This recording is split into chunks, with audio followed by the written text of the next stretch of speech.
Welcome to the show, everybody. So let me get this straight. Nick Sirianni said to us on Monday that he likes their linebackers. All right. Then the Eagles go and sign Shaq Leonard. Then the Eagles go ahead, and this is after he went out of the way to say that Christian Ellis did a fine job, which we all know. Come on now, he didn't. And then Christian Ellis gets released. That gave me vibes. That reminded me of, I have to go to hockey for this reference. That reminded me of Paul Holmgren saying he likes Jeff Carter. He likes Mike Richards, the captain of the team, by the way. He likes their team. And then within the week, they were traded. Maybe, if I'm mistaken, maybe a couple days later, they were traded. Pretty interesting. Pretty fun. But yeah, the Eagles were in the same situation. The Eagles are in the same situation. The Eagles are no longer in that situation. Shaq Leonard is here. Christian Ellis is out. The Eagles are addressing a problem. The first step in solving any problem is admitting that there is one, and the Eagles certainly had one. Shaq Leonard, you'll hear from him today on why he chose the Eagles. Something very interesting in all this, by the way. The reason he chose the Eagles, Nick Sirianni. He had a relationship with Nick Sirianni in Indianapolis, and turns out it was more than just offensive coach versus linebacker. You know what I'm saying? They had a little fun back and forth. They were competitors against each other, and they really enjoyed competing against each other. He was asked a question point blank about why Philly over Dallas. We'll hear his answer a little bit later in the show, and he said basically it didn't come down to just those two teams. It came down to something that he wanted to do, and a coach in particular that he wanted to play for. So I found that very interesting, especially when we're talking about a linebacker speaking so wonderfully about an offensive coach. So that we'll get into. Also, A.J. Brown is exactly what I need. A shot at A.J. Brown is exactly, I think, what this Eagles fan base needs this week, because the Eagles just look the worst they have looked on both sides of the ball. I know people will talk about the Jets game and how bad the Jets game was. People will talk about the Washington game last year, the first loss of the season a year ago. But this game against the 49ers unquestionably was the worst game we have seen over the last 2 years. The Philadelphia Eagles play with Jalen Hurts as their starting quarterback. The worst game. Offensively, they weren't good. Defensively, they were atrocious. At least in that game against Washington, you saw Jalen Hurts play well in that game, and everybody wet the bed around him.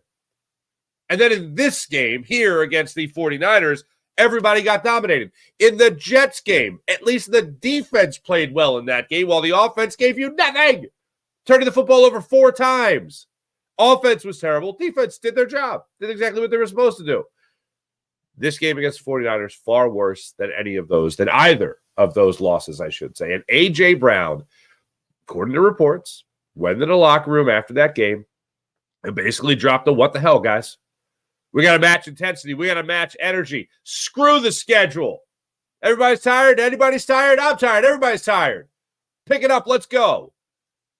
And A.J. Brown very confidently yesterday while addressing the media at his locker at the NovaCare complex, very confidently put it out there simply saying, not going to be a problem this week. You want to talk about matching energy? And this is the quote that I absolutely love. I wish I had the cut. I don't have the cut. I apologize for not having the cut, but it's beautiful. A.J. Brown saying, basically, everybody wants what's on our plate. The Dallas Cowboys want what's on our plate. After this game, the San Francisco 49ers are going to want what's on our plate. The 49ers are to prove that they won it. By the way, they came into Philadelphia. They took the field, took Lincoln Financial Field. Energy is not going to be an issue this week against the Dallas Cowboys. Matching energy this week against the Dallas Cowboys, not going to be an issue. And A.J. Brown is pretty damn confident about what this team is going to be doing when they go down to Dallas under the lights of prime time at AT&T Stadium, and I can't wait for it. I heard A.J. Brown say, what he said in his locker room, and I immediately jumped to, okay, now it's Cowboys week. Now it's, yesterday I talked about burying and flushing officially the 49ers line. Actually, you know what? Today is the day we can actually do it. You know why? Because Dom DeSandro and Trey Greenlaw, they said, hey, mi scusi, there was apologies. That's nice. Hey, mi scusi. And then they're buddies. I think that's exactly how it went down. No, Greenlaw addressed the media yesterday. He said the apologies were exchanged. They had what was the word? Intermediaries go and bring them together. Basically, that's it. Whatever. The more I look back on that situation, the more I realize it was just so overhyped. Should anybody in team security be putting their hands on another player? No. But you know what? I had this realization. We've seen plenty over the years. We've seen plenty of situations where an opposing player finds himself on the opposite sideline, and there's a little back and forth. There might be a little shoving. There might be a little shouting. And you'll see everybody from team trainers to players to coaches to referees, obviously, try to break it up. Very rarely, if ever, I can't name one instance where team security was involved. And I certainly can't name one where team security was trash talking another player. Was it a long back and forth? No, absolutely not. But it was enough to just say, hey, that was BS. You know what I'm saying? That's all it took. I originally thought the biggest thing was just putting your hands on a player. That wasn't it. Because like I said, we've seen trainers. We've seen everyone on the sideline where there's a fight that goes on. You try to separate two guys. But we never see anybody else go, that's BS in another player's face. Plus, Dom could be a rather intimidating fellow. So that didn't help anything. But the more I look back on it, I'm like, whatever. Little scuttlebutt. No big deal. Guys got thrown out of the game. I think it's a big deal when one of their better defensive players gets thrown out of the game. But the long and short of it, overhyped, over-sensationalized, sensationalized, and we can all move on from it. So after that happened yesterday, now officially official, we can flush the game. Joel Embiid dropped 50 points last night. Yes, I love it. I enjoy it. It was against the Washington Wizards. The Sixers struggled mightily in that first half, and DeAnthony Melton basically kept him in the game. And then Joel Embiid just took over in the second half, and it was an array. It was a clinic. It was absolutely a clinic, a shooting offensive clinic. Did everything beyond the arc, inside the perimeter, in the paint. Step back, little baby jumpers, driving the lane for slam dunks. Tyrese Maxey after the game, I think he was having a little fun with Joel Embiid because Joel Embiid had fun with him after he dropped 50, saying, should have got 60. And Maxey last night after the game be like, should have got 60, should have dominated more. And I'm like, yes, more of this attitude, please. Kelly Oubre made his return to the lineup. Nice to see him get out there and run around. The spark that the Sixers, I think, absolutely need. What he's going to be 100% healthy and 100% back in game shape.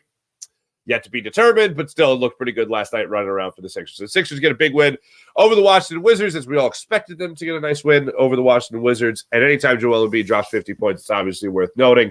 But as I watch this season unfold, it remains just a build up to whatever the hell they're going to do in the playoffs.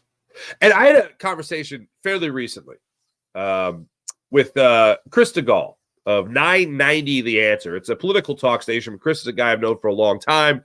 We were a floor apart when I was in the radio business, and he'll have me on to talk sports every once in a while. And this thought came in my head last night when I was watching the game. He asked me if fans are disgusted with Joel Embiid. And I said, I mean, they're wildly disappointed.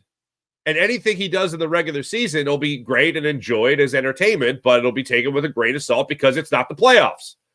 The guy was literally the MVP of the league last year. Didn't show up in the playoffs.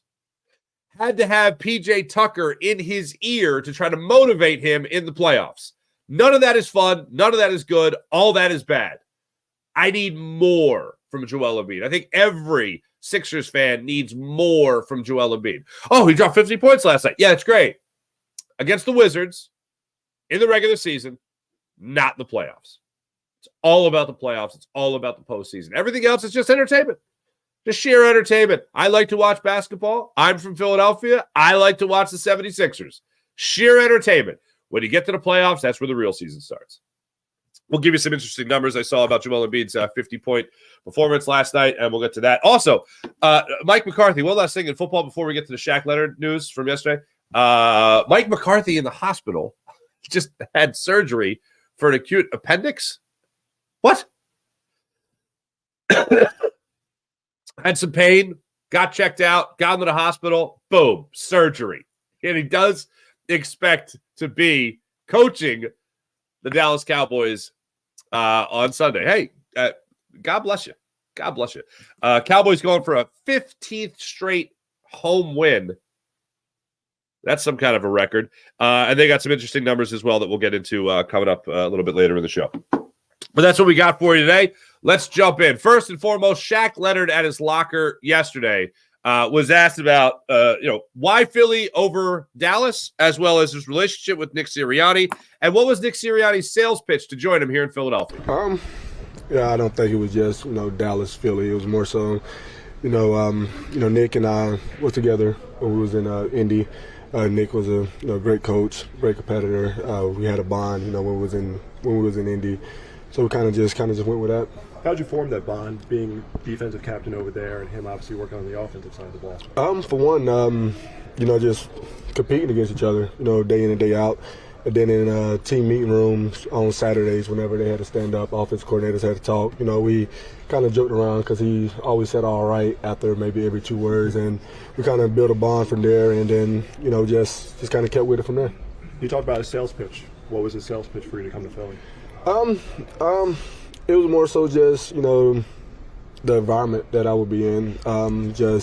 It fit my mentality and the dog mentality that he has. The defense when they run sideline to sideline, it was, kind of my scheme and, taking the ball away, something that I could kind of bring and, that kind of was it. All right.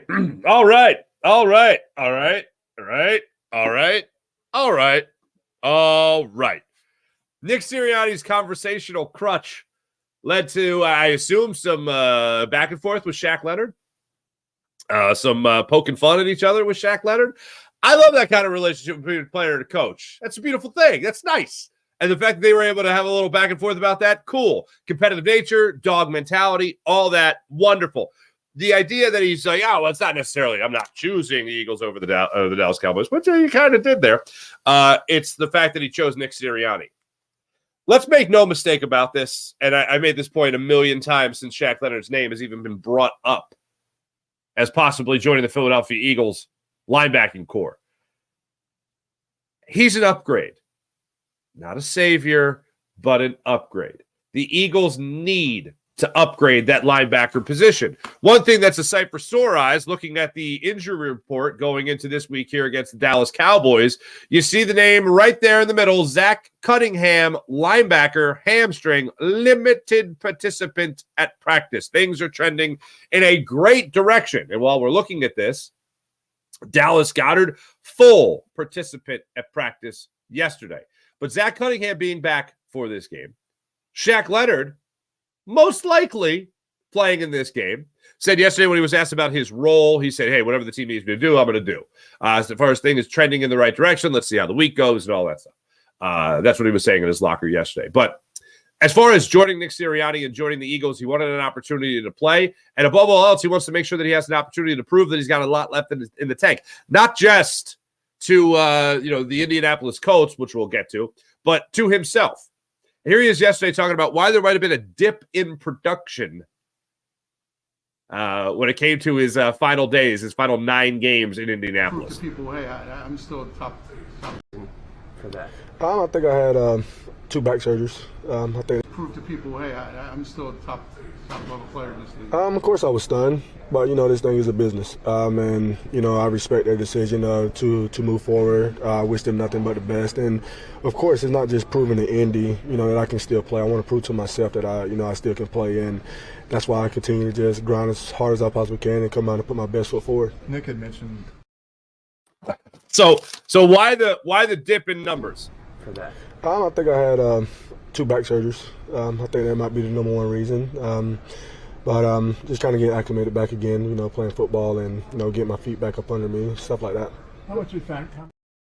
2 back surgeries. You don't say. Has anyone, I'm sure people listening, people on the podcast, people watching, you ever have a back injury? That just doesn't go away. Back surgery? I don't know anyone that's had a back surgery and been like, no, I'm great. It still kind of gets me here, Imagine being an NFL line. Imagine being, okay, hold on. Professional athlete. Let's start there. Professional football player, linebacker. Let's be that. Let's be those three things. Okay, now you got to really rely on that back. Force, trauma, impact, all that fun stuff. Yeah, it's not an easy thing. The fact that he even played 70% of the snaps in Indianapolis this year is bonkers. And now he's bringing that to Philadelphia. Wants to prove, as you heard him say, that he's still got enough left in the tank. Wants to prove that he can still do it. Obviously, you hear the chip on his shoulder rattling around. The chips, I should say, on his shoulder rattling around a little bit. I love that he's here. I love that he wants to prove that he's still got plenty left in the tank. And I love that the Dallas Cowboys are the first team he's going to face in order to help prove the idea that he's got a lot left in the tank. Hopefully the Eagles aren't in a position here where they're absolutely relying on him out of the gate to make a huge impact. Kevin Byard, of course, as a healthy player, when the Eagles made the acquisition there, he didn't bring a lot to the table immediately. It took some time for him to get involved. It took some time for him to make an impact. It took after a bye week to really see him make an impact in the way he was all over Travis Kelce for the most part in that Eagles-Chiefs matchup. I need to continue to see it. Oh, and the interception, that was nice too. I need to continue to see that from him. I think this is going to be a gradual process of seeing Shaq Leonard incorporated in the defense. As I said yesterday, my early expectation was, let's get him to 50% of the snaps. Can he play half the snaps? Can he play half the defensive snaps? If he comes out and plays 70 snaps immediately for the Eagles, okay, all right. Hopefully they're very productive. And even beyond a snap count, to just know how much the Eagles are willing to trust him and know how much the Eagles are willing to put him out there to make a play for the team. That's really all I ask, is that he makes a play. He can play 30% of the snaps, but if he's out there and he punches the ball free, he comes up with an interception, he makes a play, all will be right with the world. That's what I'm looking for. Eagles need somebody on this defense to make a play. Excuse me, somebody on this defense to make sure that they could turn the tides of a game like they needed to so desperately against the Jets in their loss there, and, of course, against the 49ers. Even though, I think the only time that you were really going to get help, the 49ers, is when they scored after the Dom DeSandro debacle, and then the 49ers just went right down the field and scored again. The Eagles needed something there to turn the tide of that game, something drastic like a turnover, and without it, it wasn't going to happen. The 49ers didn't look like they were in any spot to turn the football over. They looked like they were a majorly focused team. Speaking of focus, and it is a buzzword with a team that is 10-2, a team, of course, that got off to a similar start, same start as they did last year. That focus throughout the season is something that I think Nick Sirianni is most responsible for. Of all the things of, like, when you look at him, you say, what does it say you do here? He's just a cheerleader and all that. Focus is not something that I think should just be glossed over. It's easy, believe it or not, I think, to lose focus at the professional level. Oh, the professionals, they shouldn't lose focus. You're right, they shouldn't, but I think they do. I think that things can get tedious sometimes in a season. The fact that they're ready to go, if they're not ready in the first half, they're ready to go in the second half. If their game plan isn't right in the first half, the adjustments are right in the second half, with very few exceptions in the Hurts-Sirianni era. But this game against the Dallas Cowboys, A.J. Brown is every ounce of confident that I need him to be going up against the Cowboys. Because, look, the Eagles going into this game are 3.5-point underdogs in Dallas. Dallas's numbers as of late, I mentioned the 14 straight games that they've won. Holy Stromboli, ladies and gentlemen. The numbers they have put up as of late are incredible. Cowboys, 14 straight home wins, longest active streak in the NFL. Eagles have lost 5 straight road games against the Cowboys. That doesn't make you feel good. That makes you feel pretty terrible. And there's one more number here. I thought I wrote that. Here. Dallas, 40 points in 4 straight games at home. That ties the longest streak in NFL history. So if this Eagles defense, Shaq Leonard and all, allows a 40-burger to the Dallas Cowboys, that'll be an NFL record for 40-plus point performances in consecutive games at home. I don't think the Eagles, it's a rather obscure thing. Like, no one's like, we're going to break the record for points, 40-point games at home. No, I don't think anyone's setting out to do that. But it's very specific, I should say. That's a more appropriate way to describe it. I don't think this Eagles defense wants to give that up no matter how specific a record it might be. But this Eagles offense is going to have to be ready to score points. I honestly, I don't care if Chuck Bednarik came back in his prime to play for this defense. I don't care if Brian Dawkins came back to play in his prime for this defense. I don't care if Reggie White came back to play in his prime for this defense. This defense is going to struggle against that offense. They're going to put up points. And the way they missed tackles, the way they couldn't make plays against San Francisco 49ers, the way they weren't in the right position or taking the right angle or their inability to wrap up, you can't have a repeat performance of that. Not against this team. Look, all the credit in the world to Dak Prescott. My thing about the Dallas Cowboys, again, 5 straight wins against the Eagles in Dallas? It's not great. Not great. It's not the regular season.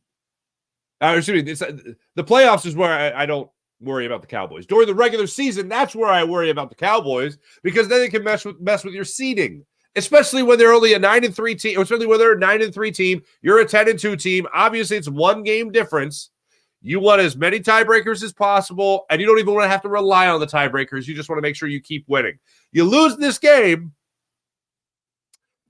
you got one hand on the steering wheel on a very slippery road. But right now, you're in the driver's seat. Stay comfortably in that driver's seat in pristine weather conditions on the road. And you'll lock up that number 1 spot, and we won't have to worry about it anymore. Everything will be fine and dandy. We can move on with our lives. You can go into Seattle. Hopefully handle your business against Seattle. Then you got the Giants, and then, of course, in between that, you got the Cardinals. But I love the attitude here from A.J. Brown. This is courtesy of Howard Eskin. He put this out there.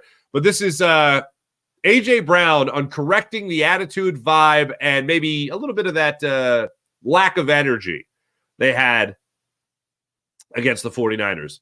A.J. Brown's pretty confident he'll be back here for the Dallas game. You didn't think you guys played with the same kind of energy as the 49ers. If that's the case, was that addressed this week? Was that addressed sometime this week? I'm gonna keep what was said in the locker room, but you're gonna see. You're gonna see Sunday. So you don't have a problem with that now? It's in the past. No, I don't. No. Look, it could all just be bravado. It could all just be, false bravado is what it means. It could all just be BS. I love the fact that that's your attitude for one of your best players. And as he be one of your best players, he's kind of fallen off the radar over the last couple of games, sure. But I still have every bit of confidence that A.J. Brown has the ability to break a game open. Him and Jalen Hurts get back on the same page. Hey, look, I don't care if it's Devontae Smith or if it's A.J. Brown, as long as somebody's making a play. But A.J. Brown seems to have a knack for making a play. Perfect example. You go back to that 49ers game. You see Jalen Hurts throw the ball up to Quez Watkins. Quez Watkins is getting a 50-50 ball? I don't think so. That's not a good play. Bad play. Bad play. Underthrown, 50-50 ball, whatever you want to call it. Don't like it. Don't like it a little bit. A.J. Brown goes up and gets that ball. If you're throwing up a 50-50 ball, A.J. Brown better be on the other side of that. And yeah, sure, Devontae Smith as well. But A.J. Brown, his ball or nobody's ball. This is a big game. The San Francisco 49ers game, without question, was the biggest game on the schedule. Bigger than any Dallas game. But now this Dallas game, because you lost the biggest game of the year, has now become the biggest game of the year. That's how it shifts. From the bird's eye view, zero pun intended, looking at the schedule before the season started, San Francisco was circled. Kansas City Chiefs were circled. No doubt about it. The Cowboys games, obviously, they print the schedule with the game already circled. You don't have to circle it. It's implied. All right, we all get it. But now that you're fighting for that number 1 spot, more so than any point in the season, maybe since week 1, this Dallas game has become the biggest game of the year. A.J. Brown, I love the idea of him having that swagger and that confidence. Despite just getting the brakes beat off this team, they're going into Dallas, and you're facing an offense that could be a gauntlet. You're facing a defense that just has pick 6 type of defense written all over them, and you're facing another team that is coming off a long week off. having played last Thursday night against the Seahawks. That game against the Seahawks seems like a month ago. Seems like a month ago I was watching Geno Smith and DK Metcalf torch Deron Bland before Deron Bland came back and got him at the end. But whatever. It feels like a month ago. And now you're facing another well-rested team. So if A.J. Brown's going to have that swagger about him in this game, oh, baby, keep it coming. And let me see that out on the field. Yeah. I'm going to try to get RJ Ochoa from Blogging the Boys on the show tomorrow. Take a closer look at what the Dallas Cowboys are doing coming into this game. But I'll tell you this much. I am ready to go. I am excited. I wish kickoff was tonight. But unfortunately, it's not. I got to wait till Sunday night. That sucks. But it is what it is. Moving on. Two things. I didn't even mention the baseball winter meetings in the open there. And why is that? Well, because the Phillies haven't done anything. But Craig Kimbrell, addition by subtraction. Craig Kimbrell made $10 million with the Phillies last year. The Orioles signed him on a 1-year deal to $13 million. Okay. Going rate, I guess. Here's by comparison, he gets a $3 million raise. All right. Aaron Nola got a $4 million raise. Make it make sense. Make it make sense because it doesn't make any sense. Anyway, all right, I digress. Juan Soto goes to the Yankees. We teased that yesterday. So the Yankees are just looking to murder baseballs. Aaron Judge, Giancarlo Stanton, Juan Soto. It's a lot of home runs. It's a hell of a lot of strikeouts. Good times. Good times. The Yankees, who was it? Bob Nightingale. I saw put it out yesterday. The Evil Empire is officially back. Yep. Pretty much. Pretty much. American League team. I don't give a damn, but it is what it is. Spring training will be fun right out of the gate. All right. Enough of that. The 76ers were in action last night against the Washington Wizards. Struggled big time out of the gate, did the Sixers, to the point where I was starting to get a little concerned. Like, there's no way they're going to lose this game, right? Then in the second quarter, DeAnthony Melton just went off. I think it was 13 points in the second quarter, and Joel Embiid was on cruise control in the second half. Absolutely dominated that game. The Sixers ended up getting the win 131-126. Joel Embiid, one hell of a performance, not just a 50-point game, but came up with 13 rebounds, 7 assists. Assist numbers for him this year have been great. Tyrese Maxey dropped in 26 points with 7 assists as well. Off the bench, Kelly Oubre in his first game back played 19 minutes, scored 12 points, and was able to knock down a 3 for you as well last night. Embiid, in his performance, knocked down 1 3, which was great. He had 6 turnovers, and I know a lot of people still looking at those turnovers. Go check the turnovers at the end of the year and tell me how many All-Stars are leading the league in turnovers, in like the top 10. It's pretty much every one of them. So that's one thing you got to keep in mind when you look at turnovers. You got to kind of take it with a grain of salt. But there was one number that jumped out to me after last night's game that I thought was fantastic. So Joel Embiid last night, he had the 10-rebound game, over 10 rebounds, over 5 assists, and had 50 points. This is over the last 4 seasons. Check this number out, courtesy of SVP. Games with 50 points, 10 rebounds, and 5 assists. Last 4 seasons. Joel Embiid has 4. Giannis, Luka, and Tatum each have 1.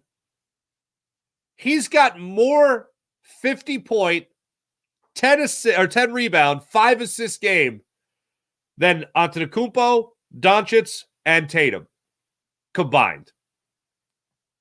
That's cool. I like that. That's nice.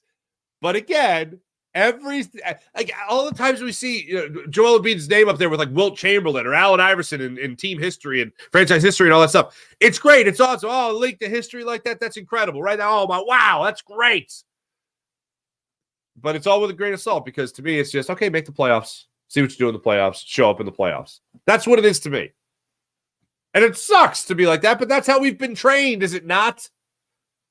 Sixers do. Joel Embiid does something incredible. Like it's almost like that the tweet that came out that went viral about Mike Trout and Shohei Ohtani with the Angels. It's like, wow, they do all this great regular season stuff. Well, Mike Trout hit 3 home runs, and Shohei Ohtani did something that hasn't been done since 1936. And the Angels lost to the Tigers 7-4. You know what I mean? Like, that's what it feels like when I watch the Sixers in the regular season. And, of course, playing against the Washington Wizards, it kind of makes you double down on that thought as well. Don't like that. I don't like that a little bit. But that's where we are. That's where we are right now with the Sixers. That's what they've trained us for. After the game, of course, Joel Embiid said that this was just a game that came to him, just felt the flow. He was able to basically do anything he wanted. Shooting-wise, last night, he was 19-29 from the floor, 11-13 from the free throw line. 6 of his 13 rebounds, by the way, were on the offensive glass, which was nice to see. Patrick Beverley, by the way, 21 minutes logged last night, knocked down a 3 for you. It was 1 of 5 shooting, 5 points on the night overall. Nick Nurse, after the game, as you would assume, impressed with what Joel Embiid was able to do out there. And I said earlier in the show, it was a clinic that Joel Embiid put on. Every ounce of it was a clinic for Joel Embiid. Scored just about from everywhere on the court. And when we talk about the versatility of the footwork, there was one play that Joel Embiid had where it was a little bit of a dream shake. It wasn't on the baseline necessarily. It was in the paint, about halfway up the paint. And he had a little shoulder shake to the middle of the paint, then came back out, knocked down a fadeaway jumper. And it was one of those plays that Joel Embiid has made so many times. I just never get tired of seeing it. It was the type of play where you see Joel Embiid make it, and you go, the true 7-footer is moving around like that. And the quickness, the speed, and then, of course, later in the game, you see the power of him driving through the lane and being able to throw it down, and guys on the Wizards just being like, right this way, JoJo. We're not going to get in the way of that freight train. So Sixers got the win last night. They improve to 13-7 on the season. Hawks are coming to the Wells Fargo Center tomorrow night, 7:00 tip-off in South Philly.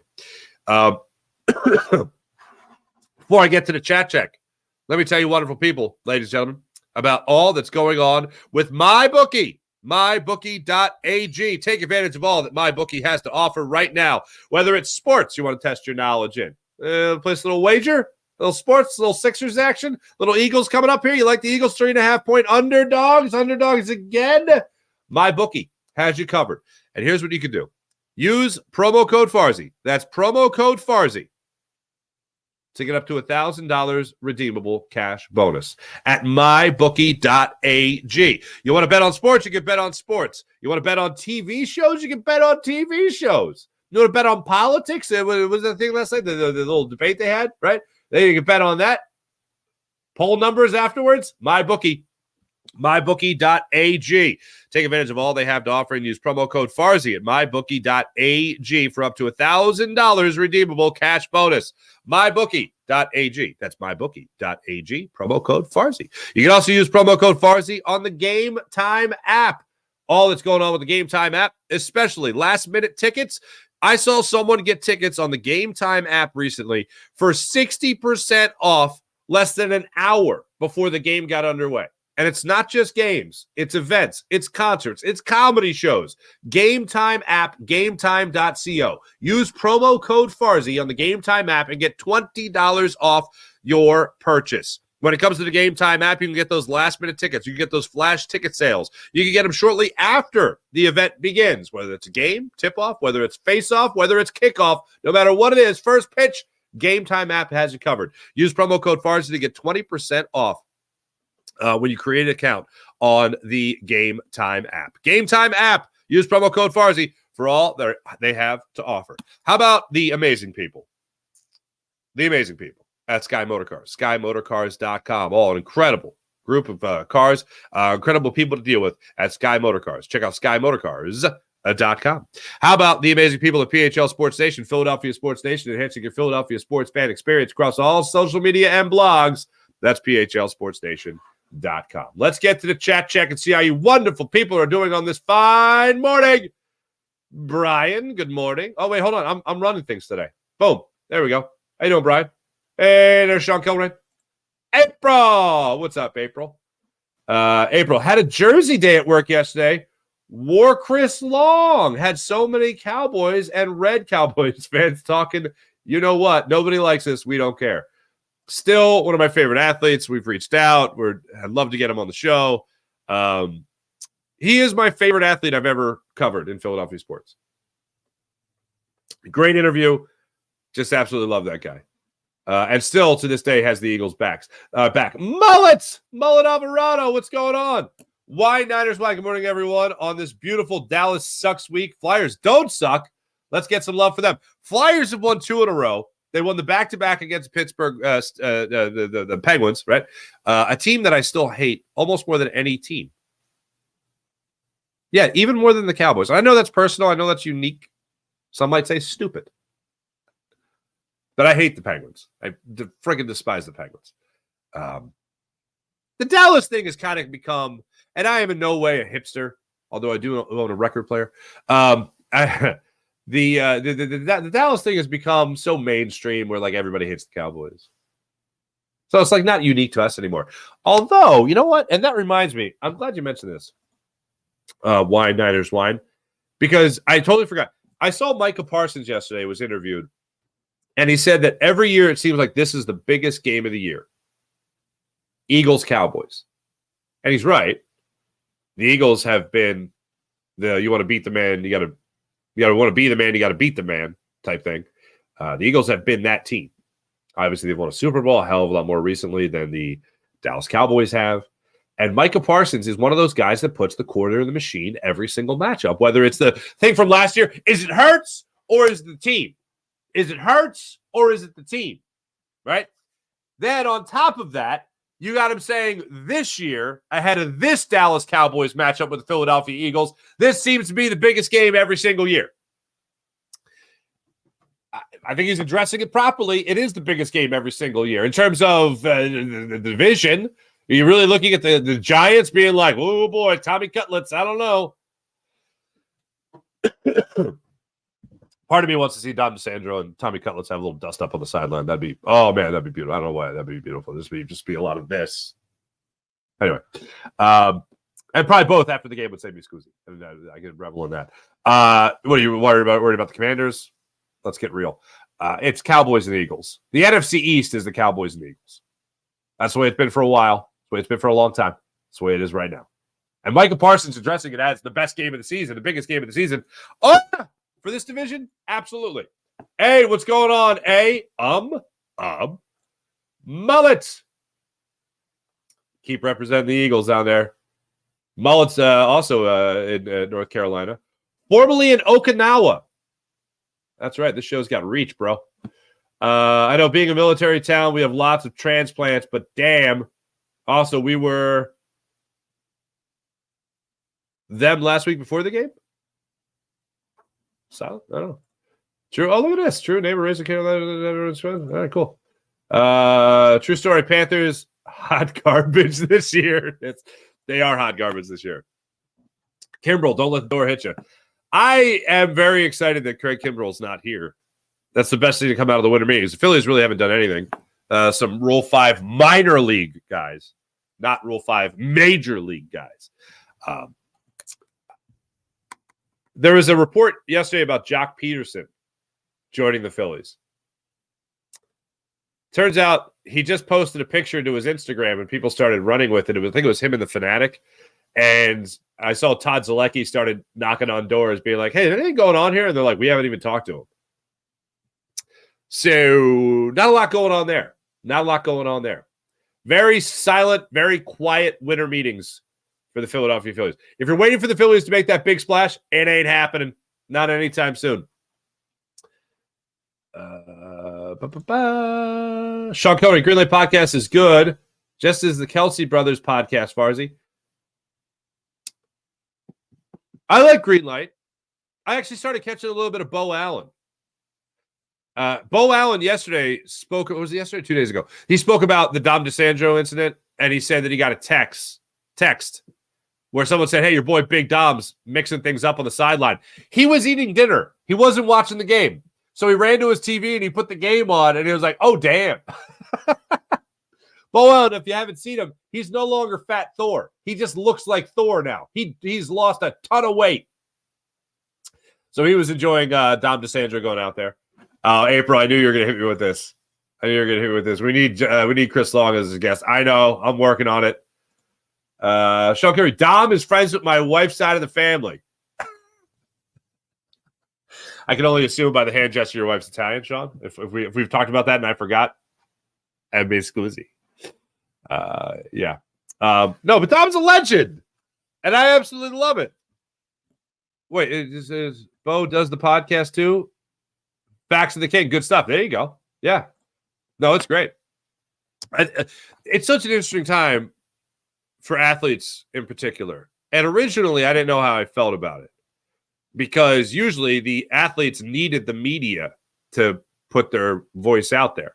Now the athletes don't need the media. They only need the media to promote what they're doing. And that's really the interesting thing of it because there's so many podcasts now. Hello. That it's kind of like a very saturated market where if you are an Eagles fan, you have like a million different Eagles podcasts you can listen to. So if you're listening to this one, thank you so much. But now athletes have their own voice. They have their own platform. They have their own stage. And if you're an athlete, you get to control the message. And now I listen to so many different podcasts. One of the things that is a common theme is that it's not like the late night talk show circuit anymore where you come on a show for 8 minutes. That 8 minutes is edited from like 20 minutes. And you just want to make sure you plug your project. You tell a funny story. You have a little back and forth with the host, and you're out of there. The podcast format allows you to go on and talk at length for an hour or so. Certainly longer than you could on the radio or longer than you could on the in TV. And now athletes are all about this market, whether it's Chris Long, whether it's Kelsey Brothers, whether it's Bo Allen, whoever it is. They now have this long format where they can put out the stories of their playing days. I heard a story. Who was it yesterday? Was it Gilbert Arenas was telling a story about Allen Iverson he jumped from a one-floor balcony to another as they were playing a game of tag on Team USA. I don't think it was Gilbert Arenas. Who the hell was it? Anyway, but yeah, like these long-form stories that you could tell in this version of media. And now athletes, they all have their own podcasts. They all start their own podcasts, and they all have their own way of talking, their own way of entertaining, and their own way of telling a story. So the podcast world that we have emerged in right now is absolutely insane. And I used to think, oh, well, now they won't need the media as much because now they have their own platform. It's quite the opposite. The amount of content that it provides is insane. I mean, on this show, we'll play the cuts from the locker room. I'll talk about the Bo Allen thing. I just saw on the podcast clip. The Kelsey brothers being out there. Like all this information gets put out there. It's absolutely bonkers that this is the world we live in now. It's like you don't have to nail down that guest per se to get a good story. They can tell a good story. You could relive it on your own show, on your own podcast, and talk about it as content. It's absolutely wild, this world, man.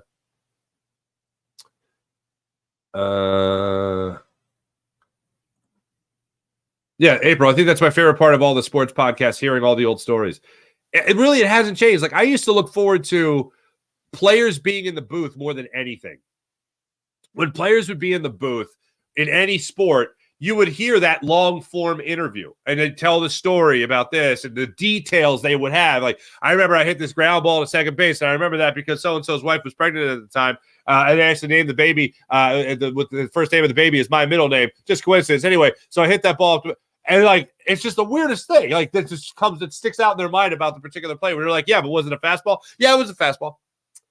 Whatever. Things like that are just, it's wild. Just wild the world we live in now. Just all this information. You used to have dig. And now it's just athletes just giving it up. And I'm not mad at it. I love it. Originally, a little hesitant. I don't know if I like this. They need the media. Not so much anymore. Now they just need other media to promote, not other media to put their stories out there. We got Jameer Nelson on this show. Doesn't have his own podcast, but not yet at least. Jameer Nelson on the show talking about the old days at St. Joe's, the 27-0 record. Just listening to stories about that, what it was like with Delonte West, what it was like getting on the cover of Sports Illustrated, telling Sports Illustrated, no, these guys got to come with me. It's about the team. It's not just me. Phil Martelli still in his head as a executive now. It's stuff like that. I mean, we could go through a laundry list of people that we've spoken to on the show. Brandon Graham taking us through his training regimen a couple of years ago.